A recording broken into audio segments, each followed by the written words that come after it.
we were ready to go on our annual trip to Sedona for Thanksgiving. But there was just one problem. Shear 621 Bravo Whiskey Tower, make a straight out departure, runway 30. Wind variable between 340 and 030 at 20, gust of 38. Clear for takeoff. We got my mountain bike loaded in the plane, along with girls' luggage for our 3-day stay. The skies were looking clear all day, and the forecast for Sedona was for light to moderate winds. Airmet Tango active for turbulence and low-level wind shear advisories. I knew based on the forecast that the winds would be strong and gusty getting out of the LA area, and Sedona was supposed to be calm. But as you'll see later in this video, the landing at Sedona ended up being a little more squirrely than I expected. The forecast winds aloft weren't too strong over any mountains. No expectation for severe turbulence once en route, and definitely not conditions for a mountain wave. So I figured once we got above 6,000 feet or so, it would be smooth sailing.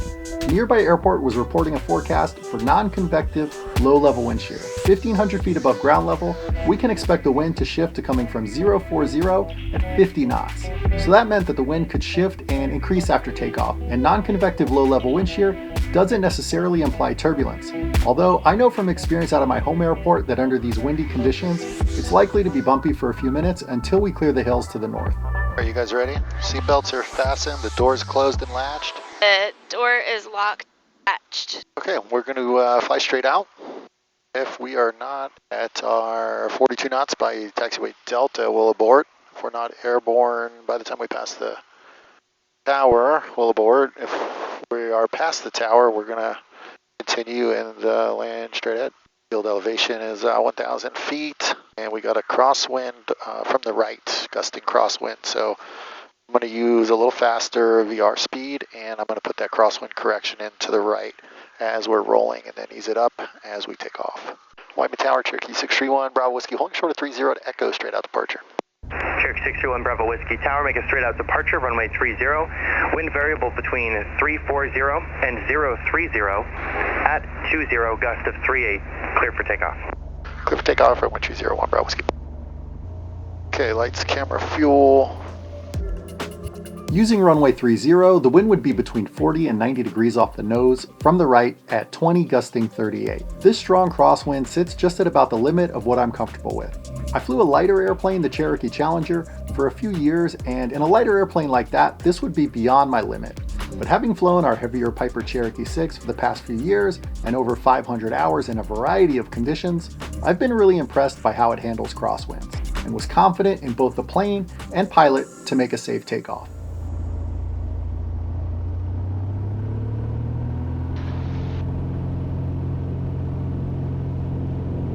Gauges are green. Airspeed's alive.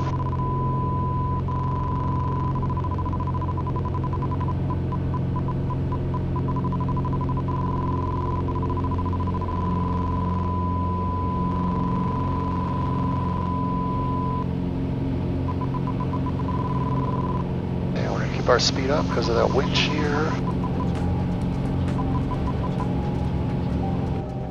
Yeah, you can really feel that right crosswind. Yeah. We're over 1,000 feet now, so not as dangerous as far as the wind shear goes, so I'm going to climb at a regular climb rate. Before I was keeping it pretty shallow just to keep our speed up in case we got any sudden drop in the airspeed, we wouldn't stall. We're going to climb pretty steep here real quick. Should smooth out a little bit when we get higher, okay? Yeah. You guys alright? Yeah, I'm chilling.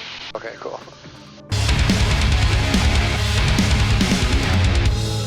All right, that was pretty sporty getting out of there, and we had some bumps back here, but now it's almost, we're 7,200 climbing 9 or 5, so starting to smooth out here. So much better, huh, you guys? Yeah, thank you. Cruising here at about 136 knots true. Got a nasty 30 knot headwind. I knew we were going to have a headwind, but I'd rather take the headwind and be higher up than deal with all the bad turbulence down below. Take us a little longer to get there, so it's 2 hours 50 minutes. Got plenty of fuel, got full tanks at 84 gallons, and we're just going to fly like a Cessna 150 ground speed, I guess.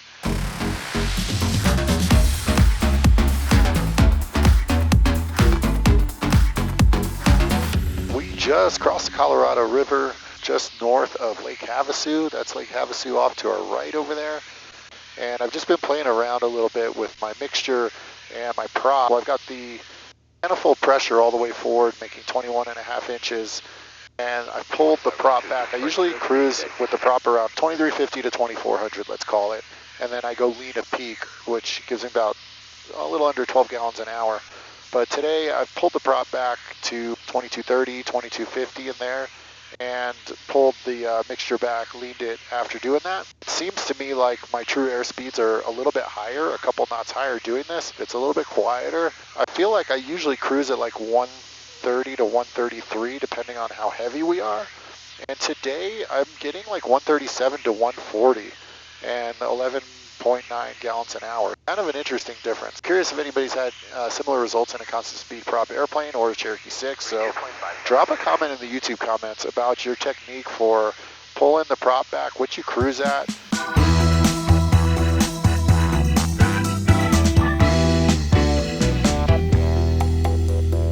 And we're just over this high terrain before we get to the Prescott Valley. Part of the trip always makes me nervous because there's not a ton of emergency landing options.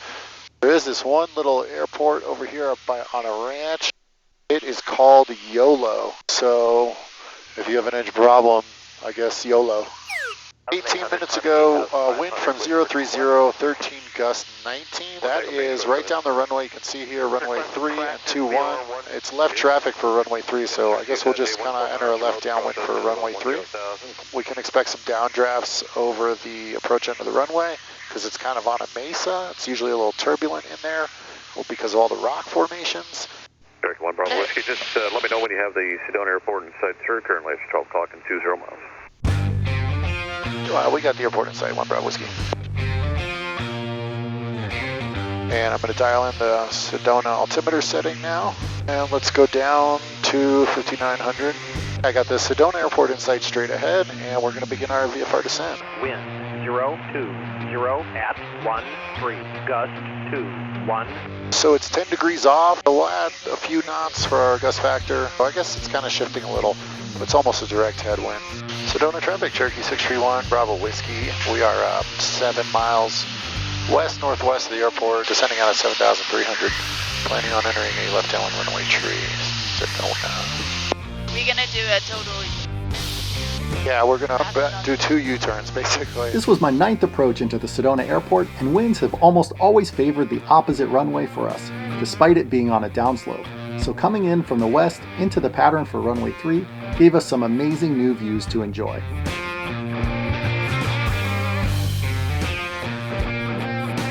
Sedona traffic, Cherokee 631, Bravo Whiskey is entering a left downwind runway tree, Sedona. Okay. There's the runway. Looks like there's nobody on it. The runway is clear. Sedona traffic, Cherokee 631, Bravo Whiskey is on a left base runway tree, Sedona.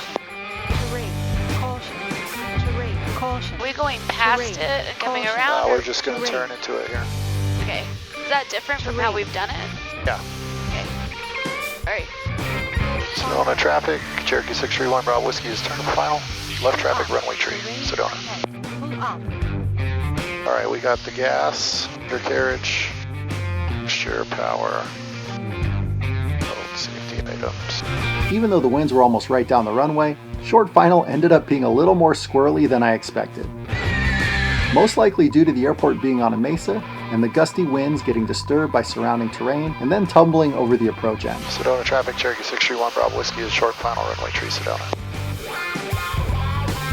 Yeah, it's gusty, I can feel that.